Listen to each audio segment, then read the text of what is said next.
2026 Chevrolet Brills o'zining zamonaviy dizayni, qulay boshqaruvi va texnologiyaga boy funksiyalari bilan yangi avlod haydovchilari uchun yaratilgan model sifatida katta e'tibor qozonmoqda.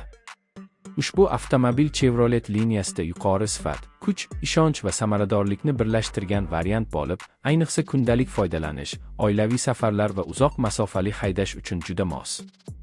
2026 yilgi Brills darajasi brendning eng yaxshi funksiyalarini o'zida mujassam qilgan bo'lib, dizaynidan tortib texnik ko'rsatkichlarigacha har bir bo'limda zamonaviylik seziladi.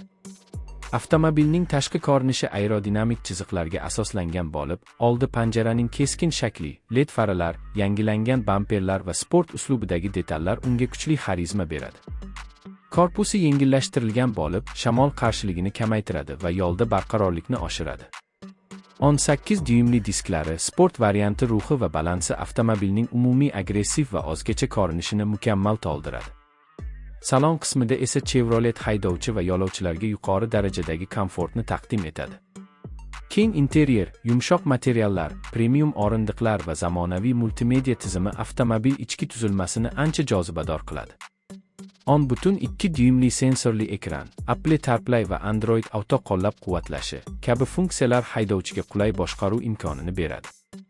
Yangi boshqaruv paneli minimalistik, ammo juda qulay tarzda ishlab chiqilgan bo'lib, undagi barcha tugmalar ergonomik joylashgan.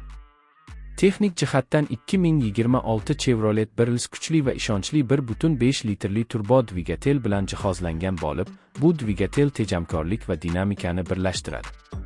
Avtomobilning yo'lga tushish tezligi silliq, otish rejimlari esa bejirim. Transmissiya tizimi avtomatik ravishda yaxshi moslashadi va haydovchi tomonidan qo'shimcha harakat talab qilmaydi. Yoqilg'i sarfi tejamkor bo'lib, uzoq yo'llarda ham qulay iqtisodiy natija beradi. Avtomobilning yurish qismi ham yaxshilangan. Suspenziya tizim